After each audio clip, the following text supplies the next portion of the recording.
Universidad Central de Chile. Está en el Sistema Único de Admisión del CRUCH. Postula.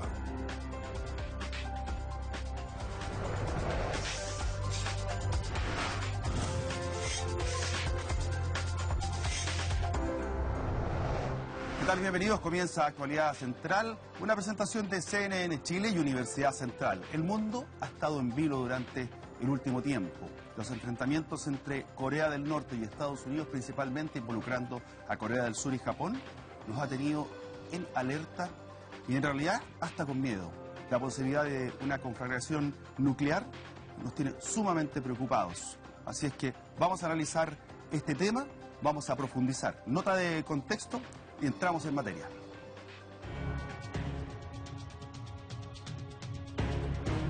Uno más y sumando, ya van 6. Esta vez el sexto ensayo nuclear realizado por Corea del Norte literalmente hizo temblar. Un sismo que superó los 6 grados de magnitud, consecuencia atribuida a la prueba encargada por el régimen de Kim Jong-un y los cielos de Japón surcados por el paso de misiles intercontinentales provenientes de Pyongyang con destino a las cercanías de Guam, estratégica isla estadounidense en el Océano Pacífico, agregaron nueva tensión en la escalada que el gobernante iniciara en su afán por demostrar su poderío militar. La temida bomba H o bomba de hidrógeno, de composición termonuclear y con un alcance destructivo mayor al de la bomba atómica, supuestamente en poder del líder norcoreano, mantiene al mundo en vilo. Según Kim, posee tecnología suficiente para montar misiles con poderosas cabezas nucleares, estrategia que fomenta y avala por considerarse bajo la amenaza permanente de Estados Unidos, que ha intensificado sus ejercicios militares conjuntos con Corea del Sur. Donald Trump ha dicho que las armas de su país están listas y preparadas para un ataque y ha buscado alinear posturas con Japón ante lo que ha calificado como la creciente amenaza de Corea del Norte. Rusia muestra su preocupación por la beligerancia del país asiático. China aboga por una salida diplomática y las Naciones Unidas, a instancias de Trump, endurecen posturas en torno a un bloqueo económico a la península cuya parte norte es gobernada por Kim. ¿Qué tan destructivo es el poderío armamentista norcoreano? ¿Son las personalidades de Trump y Kim determinantes en el curso que tomen los acontecimientos? ¿Cuál será el rol de potencias como Rusia y China? ¿Estamos llegando al punto cúlmine de una tensión que augura un conflicto mayor? Las respuestas a estas y otras preguntas comenzamos a encontrarlas en Actualidad Central.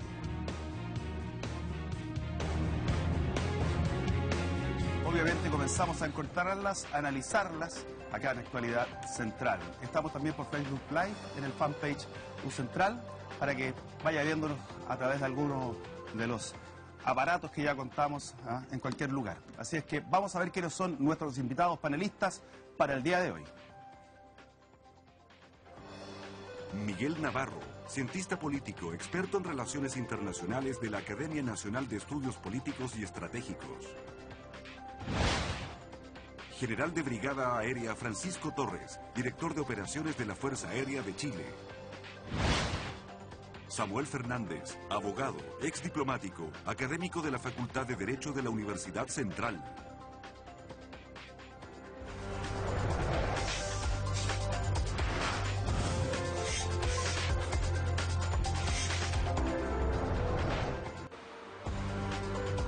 Universidad Central de Chile. Está en el Sistema Único de Admisión del CRUCH. Postula.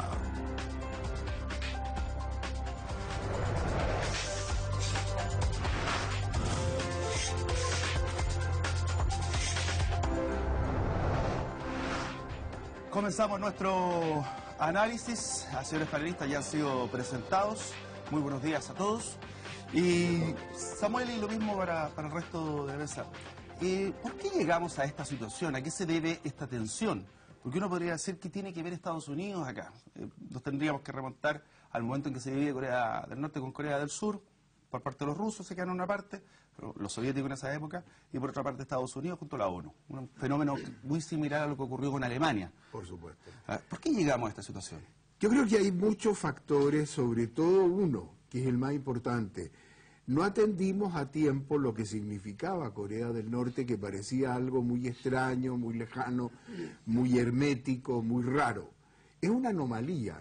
en realidad, porque se trata de un país que tiene un régimen de una dinastía política. Y eso en pleno siglo XXI parece sumamente extraño.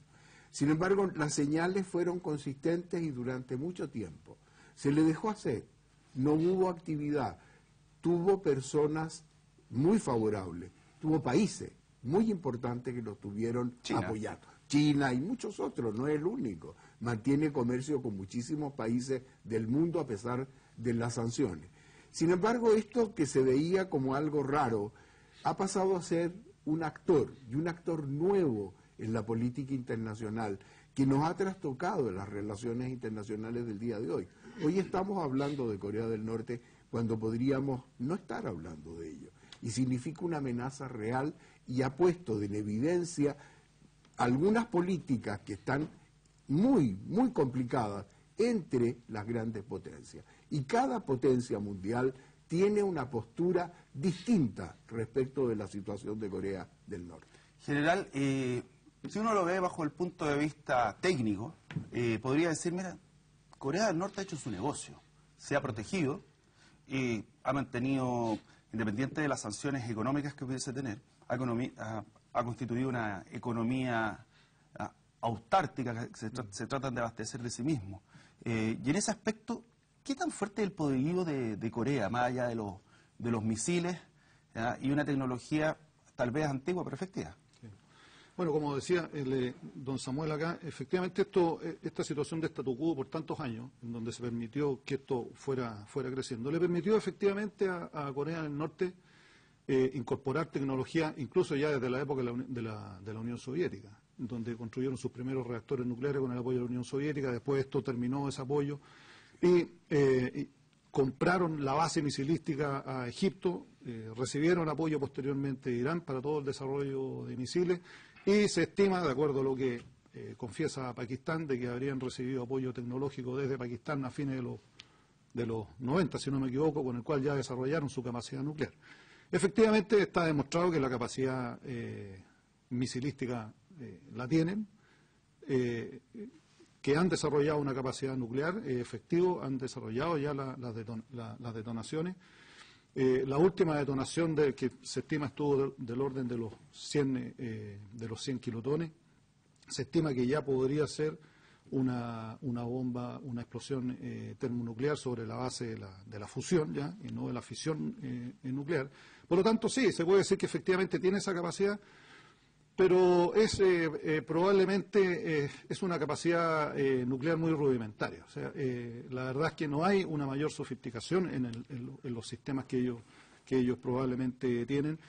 Yo diría, y se estima, los científicos estiman que Corea del Norte en su capacidad nuclear está del orden pasando a la cuarta generación, quizás, es que ya tiene desarrollada la capacidad de hidrógeno.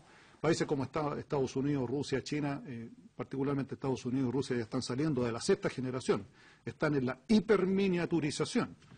Entonces, la verdad es que el caso de la capacidad que tiene Corea del Norte, la tiene, sí, pero es cuestionable, la verdad, su efectividad, la capacidad tecnológica y la capacidad de batir un blanco a larga distancia. Y otro aspecto muy la importante... defensa de Estados Unidos, ¿no? Sí, y la vulnerabilidad de los sistemas de Corea del Norte. O sea, toda la península coreana es muy pequeña. O sea, cuando hablamos de toda la península coreana, estamos hablando de una distancia entre aproximadamente Santiago y un poquito más acá, Antofagasta.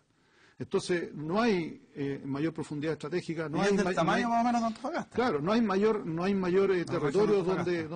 Entonces está perfectamente identificado con los sistemas de inteligencia, perfectamente identificados los lugares de lanzamiento, y eso hace que, además de que como son sistemas relativamente antiguos, carguidos de combustible líquido, la mayoría, eso requiere mucho tiempo de preparación para el lanzamiento de un misil fácilmente detectable por los satélites, y puede ser destruido o neutralizado con algún ingenio tecnológico antes del lanzamiento o posterior a ser lanzado antes de que alcance su objetivo. Si tenemos en el caso de Corea del Norte, Miguel, una capacidad balística en todo caso, más allá de los misiles, que tienen prácticamente una cortina en la zona limítrofe con Corea, tenemos cerca de 2 millones de soldados, más unos 4,7 ciudadanos que están en la reserva. Aquí el gran amenazado es Corea del Norte, o sea, del Sur, ¿ah? Y de qué manera este poderío militar afecta a los de la región, porque Estados Unidos está muy lejos, tiene misiles para captar, para interceptar misiles. ¿Ah? Es el gran amenazado y de qué manera nos podría afectar. Si se produce una situación de conflicto real en la península de Corea, un ataque preventivo norteamericano, por ejemplo, obviamente Corea del Norte va a reaccionar en contra de Corea del Sur y en contra de Japón. Son las dos potenciales víctimas. Ahora, para Corea del Sur la situación es particularmente compleja. Seúl está muy cerca de la frontera entre los dos países, está dentro del alcance de la artillería convencional de Corea del Norte, pero Corea del Sur tiene una fuerza militar muy poderosa, poco más de 1 millón de hombres, una gran incorporación tecnológica en su Fuerza Armada en los últimos tiempos, y además hay 35.000 soldados norteamericanos, que pueden no ser mucho en términos numéricos, pero sí lo es desde el punto de vista tecnológico y representa el compromiso de Estados Unidos de contribuir a la defensa de Corea del Sur frente a cualquier situación. ¿Y Japón? Y Japón tiene unas Fuerzas Armadas más avanzadas de Asia. Es poco conocido, los japoneses le han dado un perfil bajo hasta épocas comparativamente muy recientes, pero en términos tecnológicos, las Fuerzas Armadas japonesas se encuentran entre las más avanzadas de Asia, con armamento de diseño propio, con armamento de origen norteamericano y desarrollado además en Japón. Entonces, tiene una capacidad importante. Hay que pensar que cuando se produjo la alarma en la isla de Hokkaido hace unos días atrás, se produjo una alarma. Fueron a todo lo que la gente corriera a los refugios. Japón desplegó sus baterías antiaéreas, antimisiles, que eventualmente podrían interceptarlos en vuelo. Pero obviamente estos son los países que en un conflicto que tendría características convencionales en la península de Corea son los que aparecen más afectados, pero al mismo tiempo son los que aparecen más preparados. Japón acaba de aprobar un presupuesto récord en defensa este año, precisamente por los riesgos de Corea, pero no solamente por eso, sino que también por la creciente amenaza que representa China, que es el otro actor. Cambió en el fondo su actitud, que incluso está consagrada en la Constitución, que ellos tienen fuerzas armadas defensivas, y por otra parte dijeron, bueno, no podemos esperar que siempre nos defienda Estados Unidos. Ahora, en ese aspecto, Corea del Sur está bien complicada con Estados Unidos, porque en el fondo dicen, ustedes están peleando, pero las consecuencias las voy a pagar yo. ¿Ah? Entonces, ¿de qué manera diplomáticamente se puede llegar a un entendimiento? ¿Existe un teléfono rojo eventualmente entre Washington y Pyongyang? ¿O siempre tienen que pasar por intermediarios? ¿Hay conversaciones de alguna forma? ¿Cómo lo es? Las ha habido en el pasado y las hay en un lugar bastante curioso, que es una pequeña sala que existe en el paralelo 38, donde se ha utilizado muchas veces en el pasado a través de gestiones diplomáticas que se han organizado en Naciones Unidas, y se producen las conversaciones. Conversaciones que han tenido altibajos, por supuesto, pero que no han llegado nunca al acuerdo fundamental. Hay dos sistemas enteramente distintos, dos países apoyados por potencias enteramente distintas, y un sistema internacional de Naciones Unidas, sobre todo a través del Consejo de Seguridad, que ha acumulado una infinidad de resoluciones obligatorias que están haciendo crisis. ¿Por qué?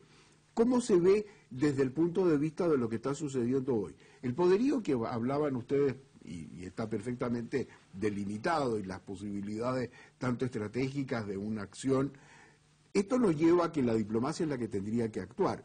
Sin embargo, la diplomacia ha optado por un camino que es el de toda la vida: sanciones, bloqueo y más sanciones, pero no autorizan la acción militar. No se ha llegado a la acción militar porque naturalmente está en la mesa, pero es la peor. Sin embargo, la crisis de este sistema internacional, que en otros lados ha resultado, con Corea del Norte ahora no resulta. Y esto hay que subrayarlo. Y no resulta porque Corea ya es un actor nuclear. Ahora, y eso cambia todo. Expliquemos un poquito que tenemos la frontera entre lo que sería Corea del Norte con Corea del Sur, la distancia que hay con Japón, y en el caso del mismo Corea del Norte, los que lo rodean, están haciendo una especie de colchón. ¿Cuál es el rol de cada uno de los países que están más cerca? ¿Y cómo se produce, Miguel? Primero que nada, ahí el actor central en este momento es China, y hay una fuerte presión internacional porque China tome una posición más decidida en el tema. China lo ha ido haciendo progresivamente. Ahí lo estamos viendo. Claro, a China lo que menos le conviene es una situación de conflicto en Asia. El modelo de desarrollo de China parte por la estabilidad. China tiene su propio objetivo estratégico de afianzar su posición estratégica en el mar, lo que ellos están reclamando contra la legalidad internacional, a mi juicio. Entonces, un actor es China. Y el otro actor importante es Rusia. Rusia no puede permitir una mayor presencia norteamericana en la región. Ahí están en la frontera. Tiene una pequeña frontera, Ahí, pero no puede. En esta parte se ve pequeñita. Ahí sale una pequeña frontera. Aquí lo estamos observando. Y no puede permitir que desde Corea del Sur vayan penetrando por el tema de la influencia. Acuérdense que aquí hubo una guerra cuando se declara la República Popular Democrática de Corea. Y aquí queda, en el fondo, lo que es Corea del Sur, con Estados Unidos y la ONU. Y aquí se está observando el lugar que ocupa Corea del Norte, que como decíamos es más o menos lo que equivale a Antofagasta. Así es. Y aquí se produce el punto de conflicto. ¿Hay alguna disputa marítima en este aspecto, general? No, más abajo en el mar de China Meridional hay una disputa en donde está China estableciendo unas islas artificiales que ya ha desplegado China, está mucho más abajo, ha desplegado en estas islas artificiales, que incluso ha construido algunos aeropuertos, ha desplegado aviones de combate. Y tiene medios navales, incluso hace un tiempo atrás hubo una disputa por ahí que un buque de la Marina norteamericana chocó con otro buque en la zona, porque obviamente Estados Unidos no reconoce la hegemonía de China en esas islas por el hecho de ser artificiales, pero eso está más abajo. Yo creo que el problema aquí, básicamente, como decía aquí recién don Miguel, es los actores principales China, que le conviene que se mantenga el statu quo y que por ningún motivo llegue a la unificación de la península coreana, porque eso finalmente va a terminar en manos de Estados Unidos y los países occidentales, cosa que China probablemente no va a permitir. Y desde ese punto de vista, este statu quo a China le permite, le favorece que mantenga esta capacidad nuclear disuasiva Corea del Norte, que es finalmente la póliza de seguro que le ha permitido a Kim Jong-un mantenerse en el mapa. Si él no tuviera esa capacidad nuclear, esa póliza de seguro, Corea del Norte habría desaparecido del mapa hace mucho tiempo, y eso es algo que probablemente China y Rusia no lo van a permitir. A todo esto, hoy día están celebrando la declaración que ellos tuvieron como República Democrática Popular. Hoy día es la celebración, eso se puso en 1948. Así es. Entonces, Así es. Hoy día lo están conmemorando este día. Seguimos analizando este tema, hay mucho por aprender, por conocer, así es que pausa, ya estamos de vuelta y continuamos con Actualidad Central. Universidad Central de Chile está en el Sistema Único de Admisión del CRUCH. Postula.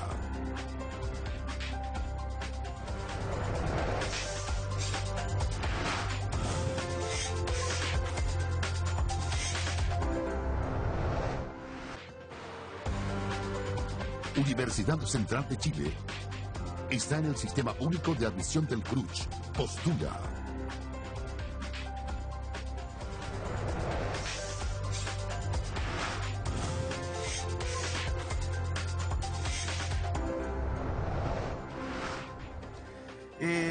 A mí me causa una duda.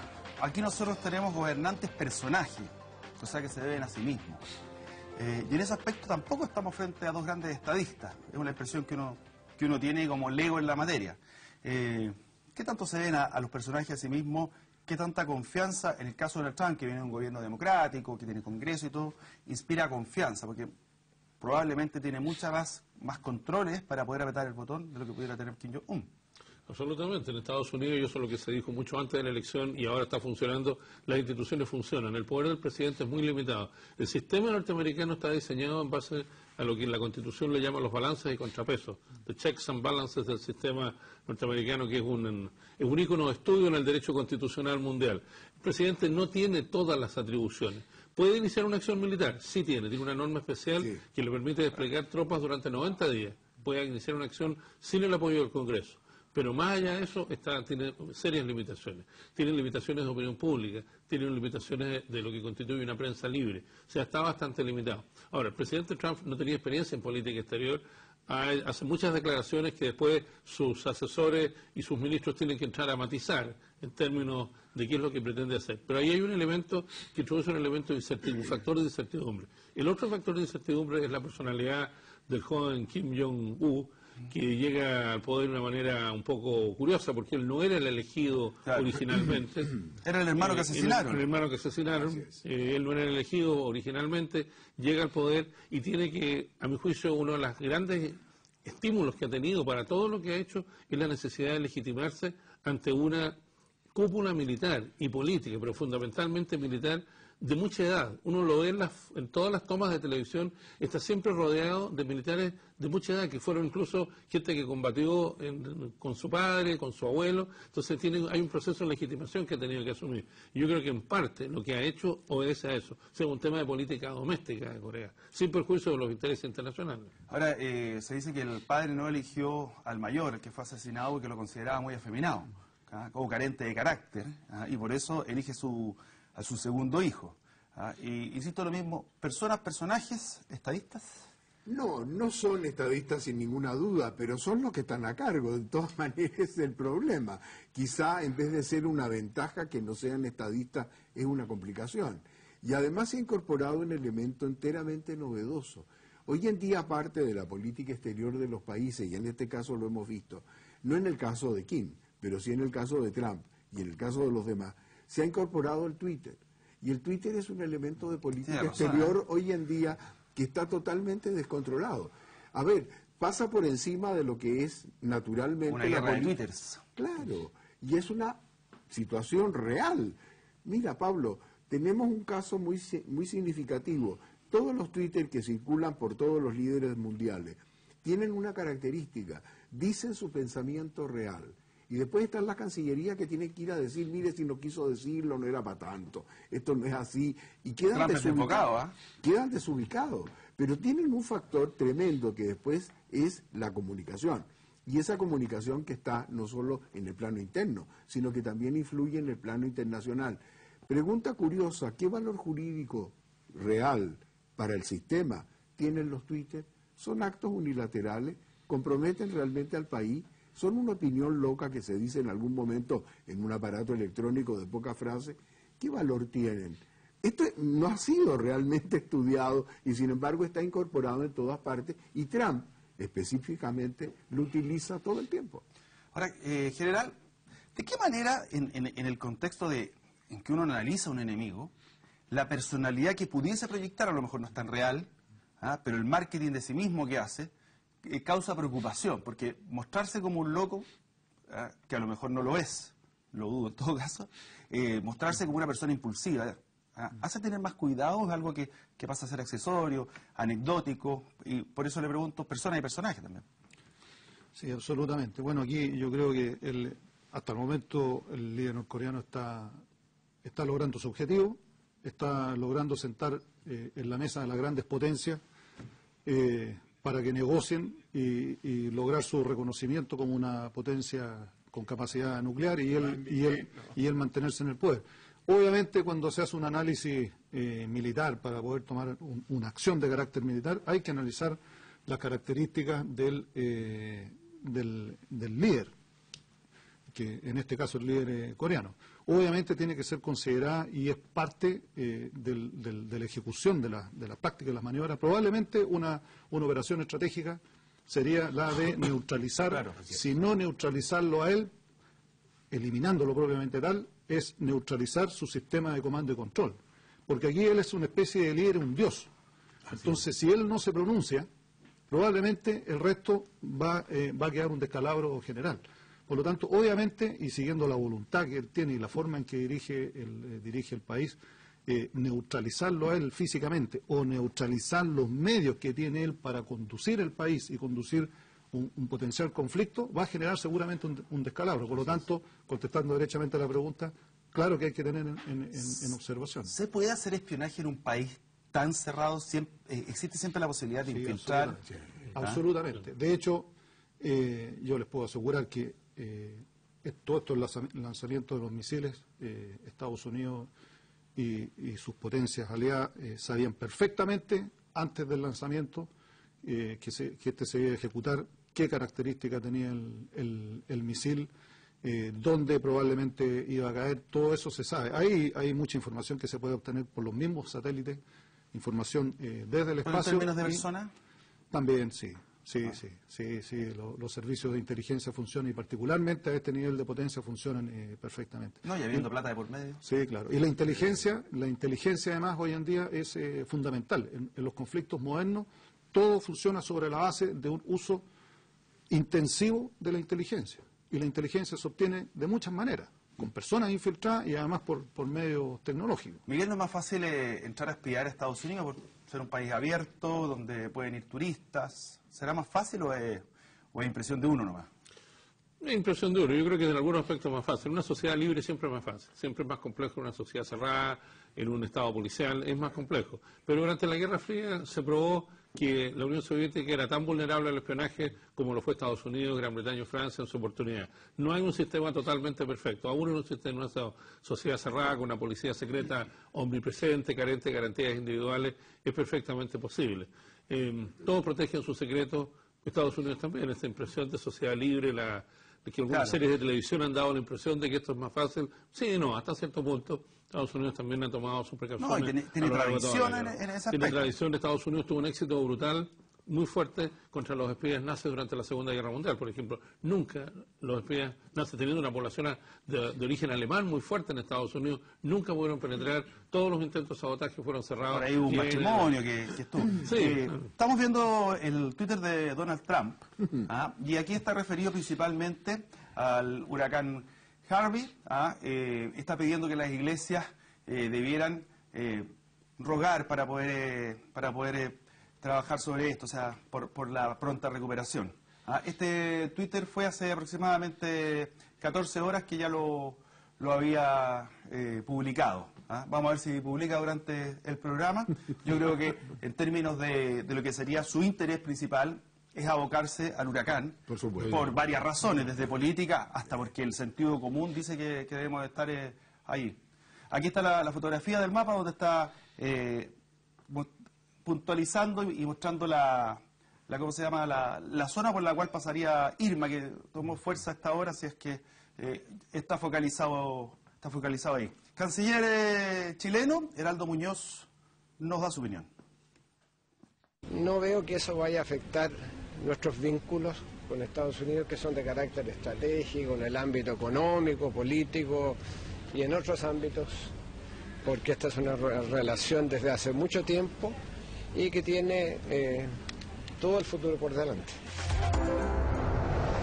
Ahí está, y está referido principalmente al llamado que hace Estados Unidos, incluso acá en Chile, de cortar relaciones comerciales con Corea del Norte. Es una relación que le vende Chile a Corea del Norte 17 millones de dólares, 18 millones de dólares, que en el contexto de lo que es el comercio internacional es muy poco, pasa a ser de la caja chica. Sí. Entonces, sí, pero es el gesto político, porque si las sanciones que se han tratado de implementar para que tenga Corea del Norte un aislamiento y no siga en un programa, como decía muy bien el general, por favor, esto es carísimo, ¿no? Sí. El programa nuclear es algo enormemente que emplea recursos de todo orden, no solo dinero, sino recurso intelectual, gente que sabe mucho. Se gasta como el 25% del PIB en... Bueno, ellos pueden decidir en qué gastar porque lo decide solo una persona, eso es bastante más fácil.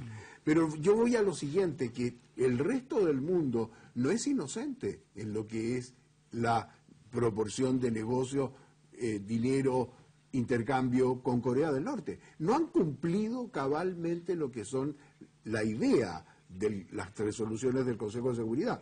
O sea, es un país verdaderamente aislado relativamente, pero no es totalmente aislado. Ahora bien, esto lleva a una conclusión. ¿Está funcionando el sistema? ¿Tenemos la misma capacidad de poder decir ese enemigo de la paz y seguridad internacionales que hay que controlar, se está controlando como debe ser? Esta es la pregunta más complicada, porque nos vinieron a pedir, y con toda razón, que colaboráramos en esto, pero lo hicieron de una manera bastante imperativa. Entonces Chile reaccionó, como decía el canciller, no, espérese, aquí tenemos una autonomía de poder decidir, tampoco es demasiado significativo. Esto tiene que ponerse de acuerdo en la comunidad. Comencemos por el principio. ¿Cuáles son los que más comercian con Corea del Norte. Pídanle a ellos primero. Claro. Y después nos piden a nosotros una cosa residual. Tenemos el texto del vicepresidente de Estados Unidos, Mike Pence, que no le fue bien acá en Chile con la petición. Y después vamos a mostrarles por qué no le fue bien en Chile. Si es un comercio menor, hay presiones políticas, eso es lo que queremos desglosar. Así que veamos parte de lo que es este texto en el cual hace este llamado. Instamos a Chile, Brasil y México y Perú a romper todos sus lazos económicos y políticos con Corea del Norte. Sobre todo, apreciaríamos que Chile pudiera reclasificar los vinos de Chile como un bien de lujo, para que Norcorea no pueda conseguir estos bienes y convertirlos en efectivos para su régimen balístico. Miguel, ¿fracasó la diplomacia norteamericana o fracasó la chilena? No entiendo la actitud. ¿Por qué Chile no quiere hacer esto? Porque, ¿qué es lo que hace el canciller? Dice, mire, es tan poco que da lo mismo.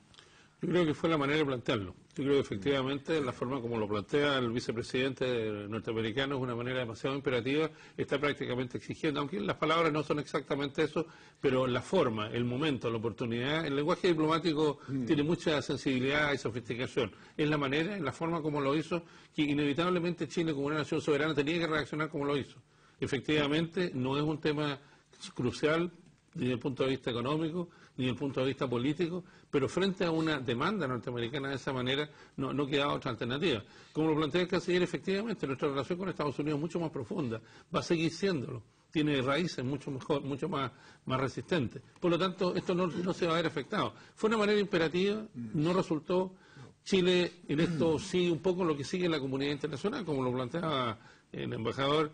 Efectivamente, la comunidad internacional no ha cumplido con las sanciones que las Naciones Unidas ha dispuesto. Sigue negociando con Corea del Norte en cosas, no en cuestiones relativamente menores, como el caso de Chile, sino que en cosas importantes como tecnología, cierto tipo de metales específicos, en fin, cosas que les sirven directamente para su programa militar. Entonces, bueno, ¿por qué nosotros? Digamos, hay otros que tienen mucho más responsabilidad en esto, pero básicamente yo creo que fue la manera de plantearlo, fue una manera imperativa, una manera poco diplomática, la oportunidad de hacerlo no fue adecuada y Chile no tenía otra alternativa sino responder como respondió. Un poco parecido a lo que fue el llamado de George Bush con el tema de Irak al presidente Lago, o sea... En 2003. Claro, porque en el fondo el presidente Lago dijo, bueno, aquí no hay pruebas y yo creo que no sabemos que todo no se lo dijo, entonces dijo...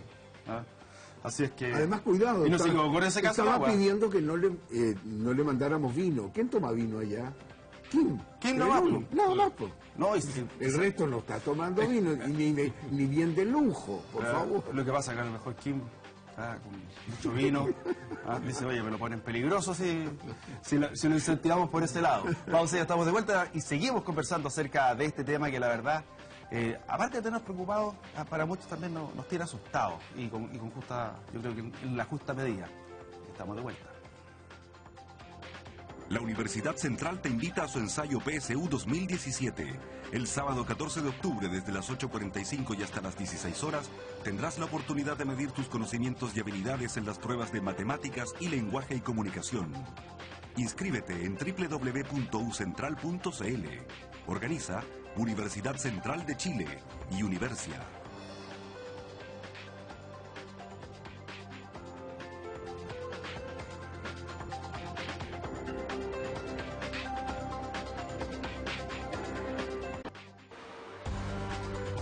Universidad Central de Chile está en el Sistema Único de Admisión del CRUCH. Postula.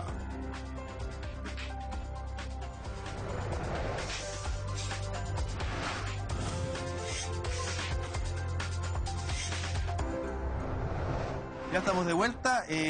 Hay un tema que quiero que profundice usted, general. ¿Qué es la isla de Guam? Que se ve aquí cercana desde Corea, y un enclave norteamericano. Sí. Y es lo que también se ha dicho, no vayan a tocar la isla de Guam. Esta es una posición estratégica. Aquí se ve que está dentro del alcance de lo que serían los misiles. Entonces, ¿qué es la isla de Guam y por qué es estratégica? Bueno, es un enclave estratégico efectivamente de Estados Unidos. Es por cierto una isla muy linda, tiene unas playas muy hermosas y harto turista. ¿Ha ido para allá? De hecho, no. Pero tenemos Pero ganas. hay mucha información y he estado observando y es una isla bastante hermosa, tiene mucho movimiento turístico.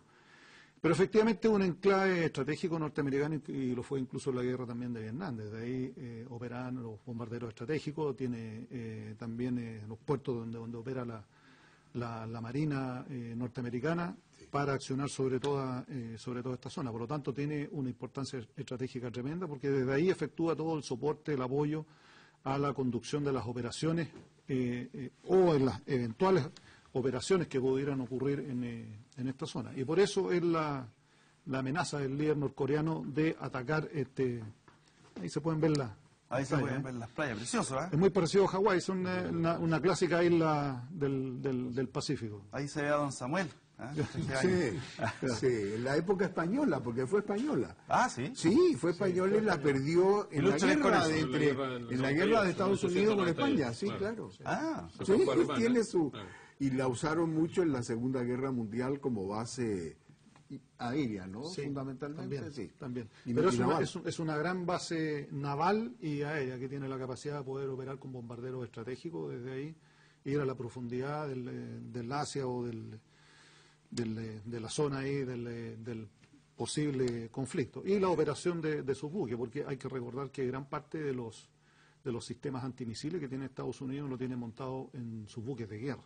Claro, que eso es mucho más fácil. Entonces, claro, es una base de operación y lo mismo para poder efectuar la detección de los primeros disparos. Por lo tanto, ahí efectivamente, claro, hay una vista y se ve claramente una base aérea. Los fiordos. Claro. ¿A dónde ve la base aérea? Ahí donde se ve una cruz, una especie de cruz arriba, al lado izquierdo. Izquierdo. ¿Acá? Ahí, justo donde está el dedo, ahí hay como dos pistas cruzadas ahí. Tiene razón, pues ahí están las pistas. Exactamente. El ojo militar, ¿se dan cuenta? El ojo militar. No sé de qué largo será, serán unos 2.400. No, son pistas más grandes. Son pistas para la operación de todos los activos estratégicos de Estados Unidos. Ahí tienen que operar bombarderos de gran capacidad y con mucho peso. Miguel, ¿en qué puede terminar este conflicto? ¿O nunca va a terminar este conflicto? Porque puede mantenerse en una situación de status quo, como se ha mantenido por años, sin tocarse, como fue en su momento la relación de Unión Soviética-Estados Unidos, con la lógica de Guerra Fría, se mandan a pegar entre otros. Anda a pegarle a ese, tú andas a pegarle al otro. Es muy probable que el conflicto se mantenga durante mucho tiempo. Yo creo que el objetivo estratégico final y político que tiene Kim Jong-un es disminuir la presencia de Estados Unidos en la zona. Eso no va a ocurrir, porque la presencia de Estados Unidos no obedece a la lógica coreana, obedece a una lógica de confrontación de grandes potencias que se aprecia hoy día, lo que algunos han llamado la neo-guerra fría o la segunda guerra fría, de manera que lo que ocurre en la península de Corea pasa a ser parte de un engranaje político y estratégico mucho más amplio. Así que eso no va a terminar por eso. La presencia, la confrontación, bueno, nunca va a obtener el objetivo político de Corea del Norte de sacar a Estados Unidos como actor regional, eso está claro. Porque en el fondo es eso, es tratar de sacarlo y su objetivo final es unificar a la península de Corea bajo el régimen comunista. Eso no va a ocurrir. El régimen de Corea del Norte es un dinosaurio destinado a la extinción. Naturalmente puede hacer mucho daño antes de extinguirse. Pero eso se puede mantener durante mucho tiempo.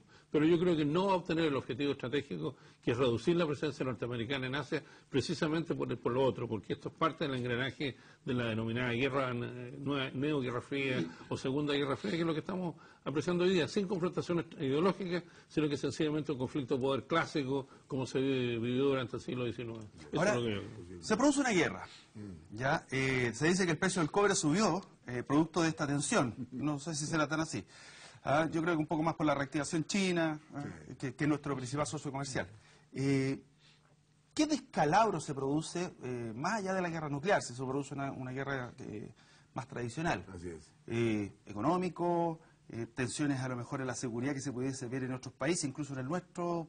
No sé si en el nuestro estamos demasiado lejos. ¿No? Depende del tipo de guerra, me imagino, porque la guerra convencional produciría lo que en tantos lugares se produce y se está produciendo todavía. No olvidemos toda la situación en Medio Oriente, que ha tenido episodios, la situación del Estado Islámico, etcétera. O sea, esas son las consecuencias inmediatas. Pero depende si acaso tenemos una guerra en una cosa distinta, con un país de Corea del Norte con armas nucleares. Eso es algo enteramente distinto. Si se llegara a ocupar, sería una devastación. La segunda vez que se usarían este tipo de armas, y más potente, mucho más potente, con alcance inesperado. Esto yo creo que no está en la mente de nadie, salvo en las amenazas, porque es demasiado de impredecibles consecuencias como para poderlo utilizar.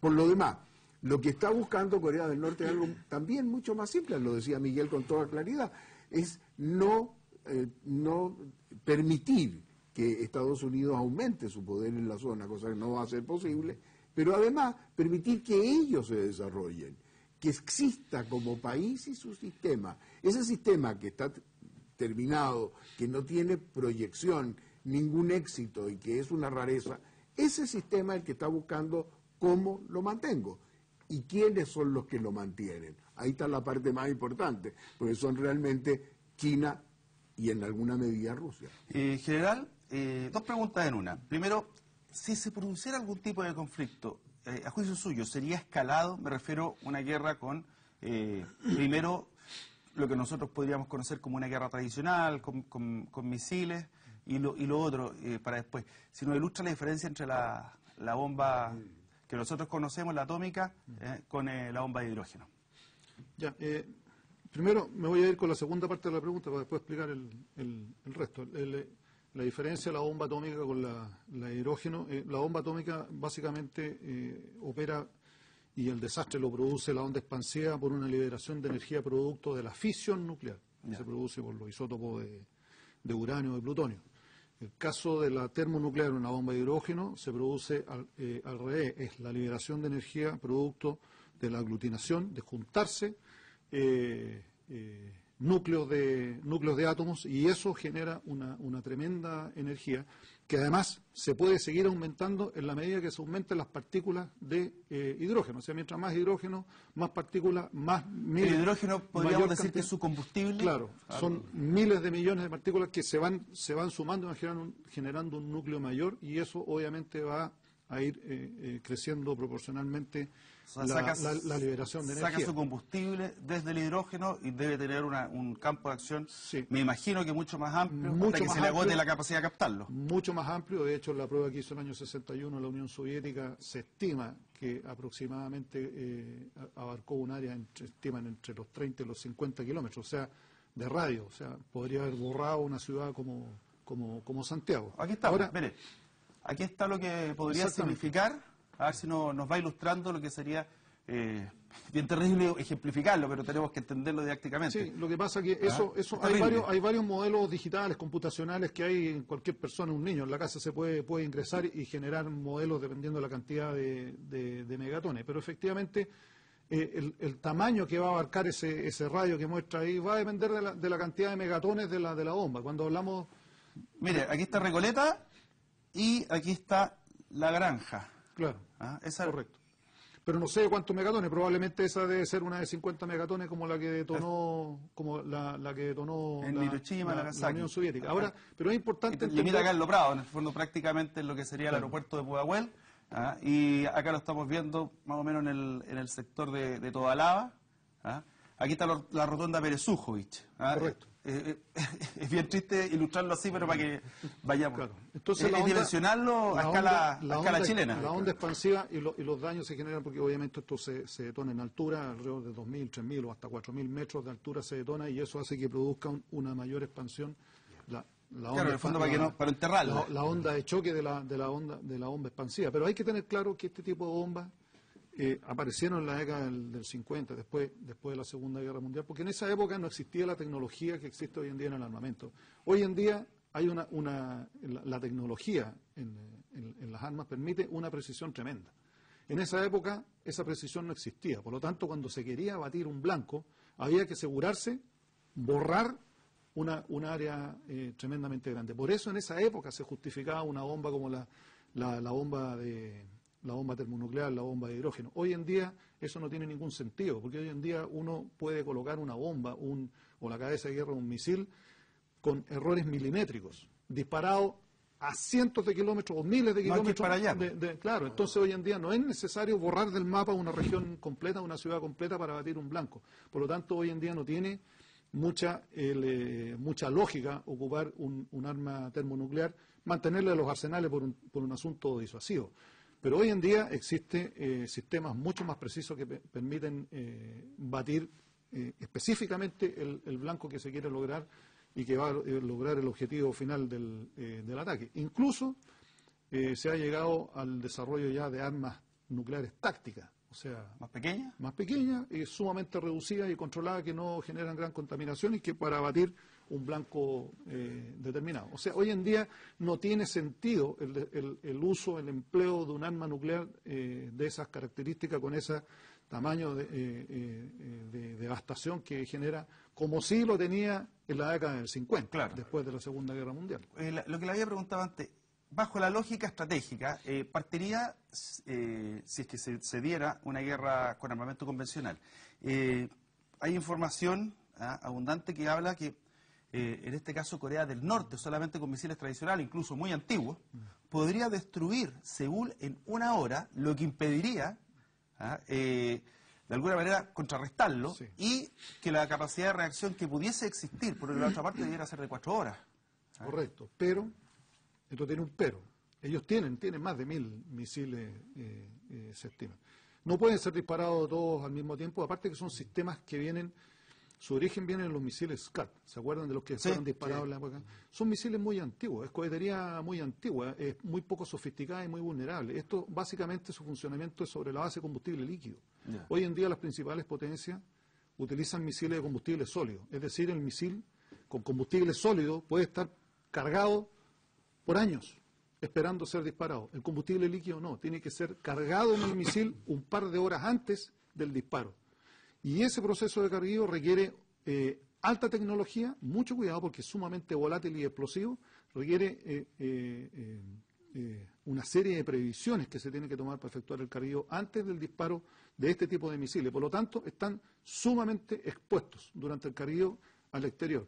Por lo tanto, esos misiles lo más probable es que no alcancen a ser disparados y van a ser neutralizados en una hipotética situación de conflicto. Miguel, ahí tiene la cámara, 30 segundos para decir lo que quiera. Esto se llama libertad de expresión.